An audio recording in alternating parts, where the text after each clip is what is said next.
There's a portion of the hero's journey called the pit of despair. And that's where you sit down in the dark and go, this is never gonna work. I'm trapped. What have I done? I had felt that so often and gotten through it that I remembered, oh yeah, that's right. That's just the pit of despair. Don't sit down, keep walking. You always get out of it. I was living in San Francisco, and a friend of mine had seen Mike Reynolds' movie. I saw that, and I'm like, I'd like to build something like that someday. Within a year or so, I realized that there was the academy. I wanted to get an overview to learn enough to manage a build. I never had any delusion that I could build one all myself. I think the most important thing, without a doubt, were the people I met, and discussing my thoughts and ideas, and then going to the builds. Went to Puerto Rico, phase 1 and phase 2. I did both of those. Talking to them, showing them, I'm serious, I'm gonna build one of these. People were very open to giving me feedback. Typically, if you have the financing, during the time they're there, the 4 weeks, if they do a study or whatever, a build, you're gonna have all these different people. Some people will stay, and some employees might stay. I was not in a position to do a might. I needed a timeline, I needed a start date, an end date, transition from our rental home to here. We moved to Kansas 2016. We started looking for land. I would just drive around and look, see for sale signs, start getting a feel for the prices, the locations. We ended up paying right around a little over 10,000 an acre. And locals thought we were crazy for paying so much. Lawrence, you'd never be able to build something like this. Not with this structure. The road at the corner is the county line between Douglas County and Leavenworth. Leavenworth County is one of those what they call pocket of freedom. Where we are here in Leavenworth County, it's not incorporated in any township or city, so we have no building codes. I literally saw the sign, looked up the location on the map, see what county it was, called the county and asked about the codes. I asked them like 4 times, are you sure? There are no codes. I'm like, yeah, no. And then I just called the realtor and I said, I want it, how much?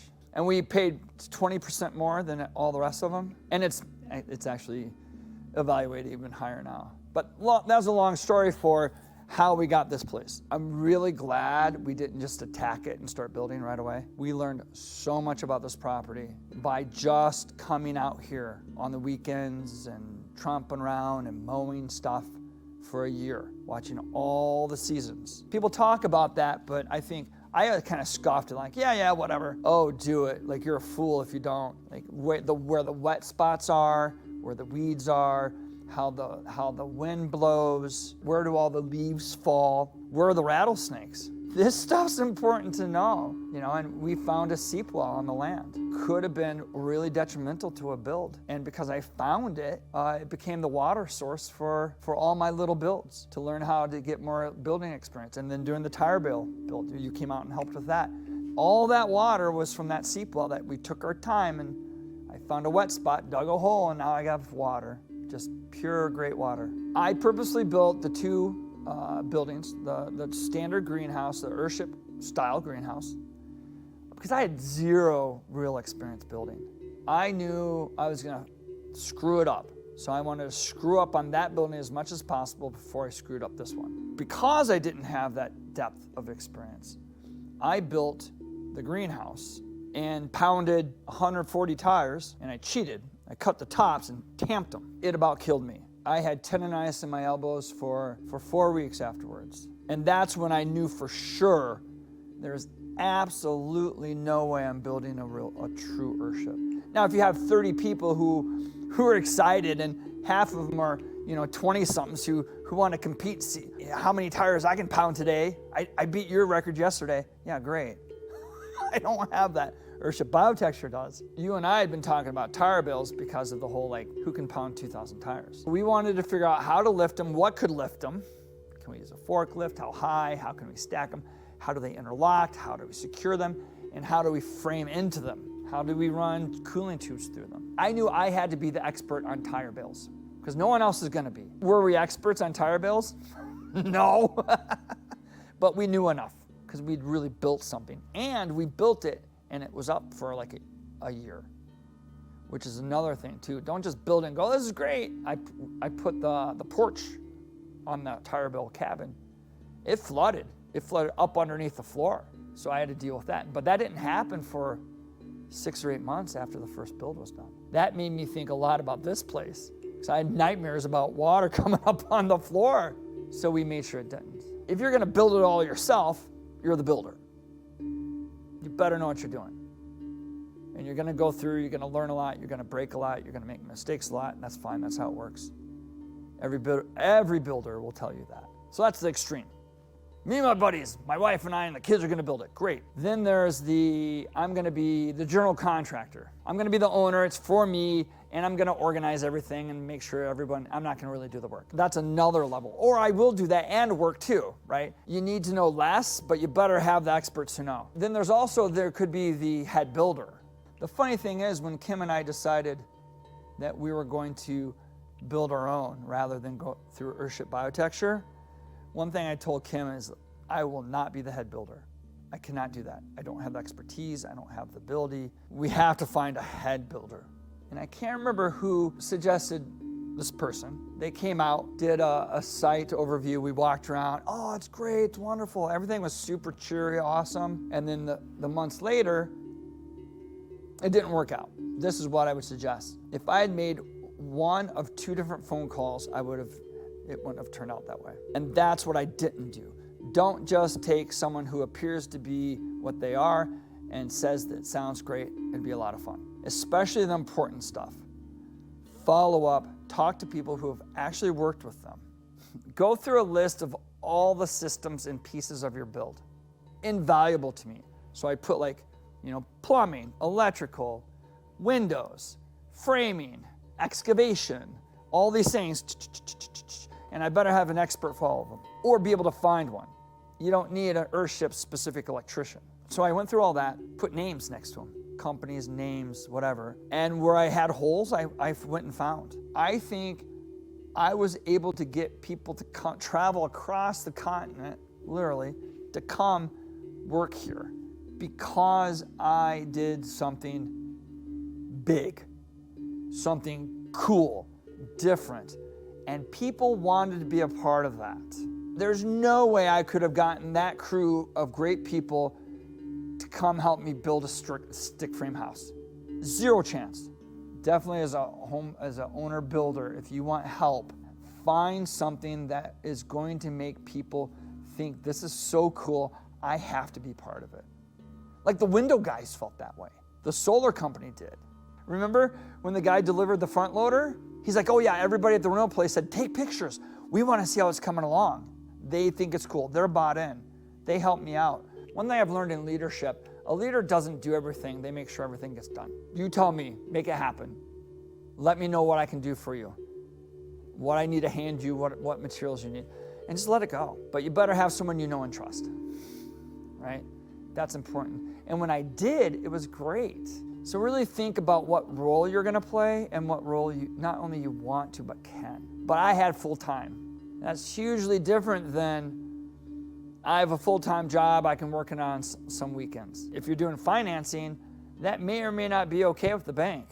So the overview of how financing of something like this works. So what you do is you may have a mortgage on land, then you need to get a construction loan, and typically they'll roll the land into the construction loan, right? So you're financing the land and the materials and everything, the expenses to build the home. So then you draw on that line of credit, per se.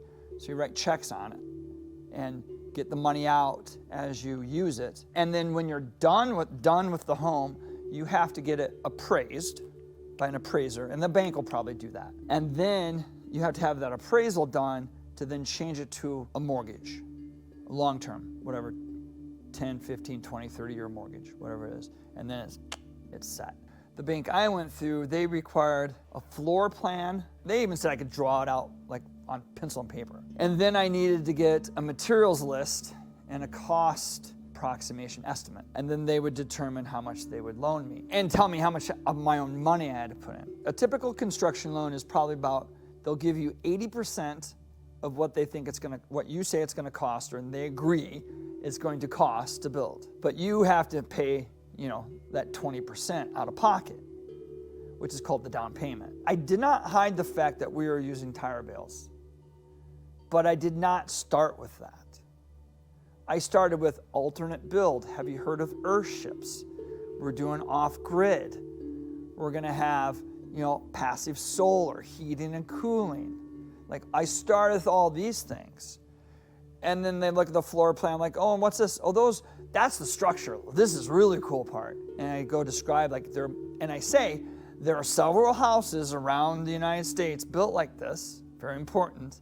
I'm not just some crazy whack job. Well, that may be true, but there are other people who've done this, who've succeeded. They didn't seem too concerned. They're like, oh, that's interesting, because I'd already got buy-in. I got them excited about how cool and interesting this was. And I did do a couple things.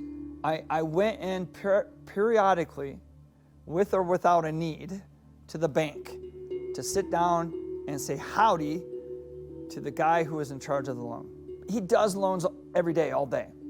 I wanted to be a real person, a real guy. I brought my kids in one day. Oh yeah, I'm running errands with my boys. Hey, this is Phineas, this is Atticus. Oh, hey, totally on purpose. Because now they screwed me over. He's thinking, oh my God, and the kids. It's not just some douchebag that walked off, the street. This is a real guy, real family, the good kids. I had everything planned. I'd already started sourcing materials. I'd hired people and da-da-da-da-da-da-da. And the bank calls up and goes, yeah, so we had our monthly review of our loans and we need to, you're going to have to put 25% down. And all these, very nasty things went through my head. I'm like, okay, let me get back to you. Someone probably on the committee felt uncomfortable because it was weird. And I think actually my banker probably stood up for me and said, no, he's a good guy or whatever. Why don't we just get more down payment rather than vetoing the whole thing? That's my guess of what happened. And I already spent the 25% because I had to use it to pay off the land. So I had to get another 25% out of my pocket again. So basically it was like a double down payment. Literally, you hear this all the time. But if you think it's going to be 100,000, you have 130,000, 150,000. If you think it's going to be 400,000, have 550. I am not joking. I had actually put in cushions in all of my estimations. And then the hyperinflation of the lumber and materials hit. I had even planned huge overages, and those got eaten up 3/4 of the way through buying the lumber. And not only that, but there are materials we couldn't get. It took me how long? 6 weeks to get metal culverts? The first time they sent them, they were plastic. I knew things were gonna get weird, but I didn't realize how bad, how fast. I had to redesign the cistern system because we couldn't get the flat, long ones. You just couldn't get them. I called the manufacturers, talked to the people who are making them, no, we're out 18 months, you're not gonna get one of those. We found an alternative, a comparable size, different shape. He found a distributor that they just sent one to and said, well, maybe if you get to them quick, you'll get it. Super great guys. And we did. So then we had to change because it was not much lower, the intake, and we had to redesign that. There was foam on the roof. We couldn't get the right thickness. I redesigned the roof and the purlins and how thick they were and all that based on the material I could get. That was a challenge. There was a lot of after hours work. Work 8-9 hours, then go home 2, 3, 4 hours, not just getting materials, but doing that type of thing and staying ahead of the crew. That was one of the biggest challenges. So the excavation, that went great. Also, I would, unless you're really, really, really good at using a front loader, have a company come and do it. I had not calculated in my mind, I could have and should have. If we started here, and this is bottom, how much are we really cutting into that slope? And we started cutting into it, and I was like, what have we done? I was like, we've destroyed this land. I was flipping out a little bit. The mounds of dirt that were building up that they're excavating were monster truck rally type stuff. Also what happened is we had to push out a huge amount of dirt from in front of the house. So there was a lot more excavation, especially at the southwest corner. And that was thousands of dollars extra. Do elevations and then talk to an excavator. We just kind of eyed it. Oh, it's about 6 feet up. Oh, ended up being 10.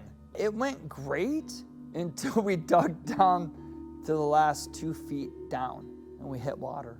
Bad, like mucky, sandy. We ended up having to move the whole site forward 15 feet. It was a big deal. Like there were the nightmares of the house sinking into a sinkhole pit. I did a 9-foot dig because the seep well was on our land. So I did test digs, and I dug a foot 2 feet short. Other challenges were people. I mean, that's with everything. Don't underestimate the challenges of managing personalities. Like you have 5, 6, 7, 8 people, you're gonna have some problems. And it could be interpersonal problems with the crew. It could be a person who's not really hearing you properly, doesn't agree with you, and is not telling you, and just doing their own thing. What other challenges? Oh, Jesus, I know one. Because we hit the water, we couldn't go down deeper, and we had the tire bales designed the way we had, so we had to put dirt back into the floor. Oh my God, we had what, 2 feet of dirt in the whole house? My point is regardless, like be prepared, but it's gonna go sideways. I grew up in a small little farming community in Michigan. One of my best friends, his dad was a teacher, faculty member at the school. So this man saw me grow up. He was also the shop teacher and built his own house. He was actually one of the inspirations that made me feel like, well, Mr. McEwen did it, I can. So I contacted him and said, like, hey, I want to thank you. I'm building my own home, and you were one of the inspirations. And all he responded, the only thing he responded was this advice. Anything can be fixed. That's all he said. All the things and all the reminiscing, I heard it when he said it, but I experienced it so many times. Go small, don't build a big house. It is beautiful. This thing is what would be like 2,300 square feet with garage. This type of house is hard to add on to, and we knew that. So basically we extrapolated out what's the most we would ever want and did that. However, that was brutal. Think about how big you want a need and how small and manageable how manageable a smaller build would be. The trade-off for me has been the bigger it is, the less focus on details, the less little fancy things. So smaller, then I have more capacity to think about little corners and nice finishes and bottle walls and all the cool, fancy, handcrafted things. It's just we poured the floor and like, that's good enough. Screw it. We have another 60 feet to go. There's only so much handcrafting. You're like, okay, I'm done. Let's just finish this thing. I could easily see how it could be very difficult for families. The reason why I believe it's been easy and rather smooth sailing on that process with us is that it was our home, my build. That helped a lot, made things easier. Now, should it always be that way? No, because there are couples and families that build it together. But have that process and think about what that looks like. I've heard more than one builder who's been an owner builder say, oh, you're still married? That's a good sign. I'm like, holy crap. And I get it. I could see how it could rip a relationship apart because of the magnitude and importance that you're dealing with. This is multi-decade, multi-generational asset that you're putting together. And that comes with a lot of expectations, what they think it's gonna be, how it's gonna be. That was one of the hardest things I had to deal with was the expectations. I had expectations that it was gonna be like an Earthship build, where it's like, it's gonna be 3 months and everyone's gonna have fun, we're gonna camp out and have cookouts and do marshmallows and sing songs at night and shoot BB guns, for fun afterwards. Like, those expectations were fucking crushed fast. It was 104 fucking degrees the whole goddamn time. It was so hot, people couldn't sleep at night. That was brutal. That stressed everybody out. So expectations are super important. I'm not gonna say don't have any, because you can't. It's an art form, it's like surfing. You gotta go in with a thought and then change everything. You know, I had an expectation of what all my walls were going to be, and they're completely different. I had an expectation of how we're going to finish out all the garage, completely different. And it's great, it's fine, don't get me wrong.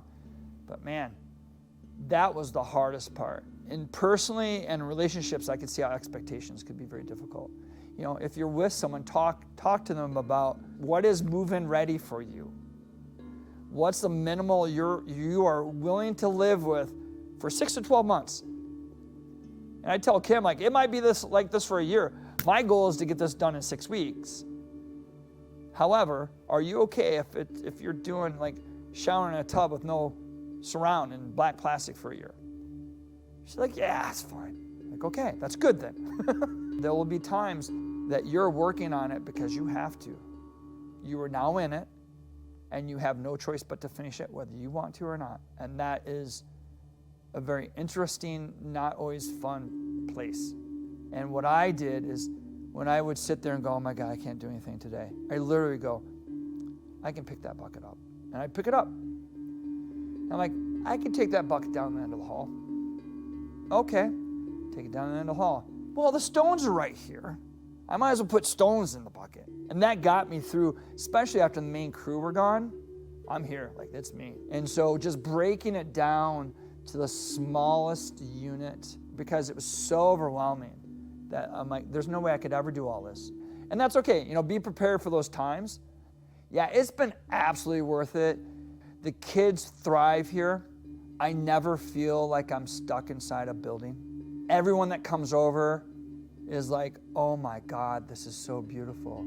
I tell them how much I spent on heating, cooling, hot water, and cooking for the last 4 months. They're like, oh my God. We have great plot of land. It's quiet. It's calm. There's something very anchoring about the build. Absolutely worth it.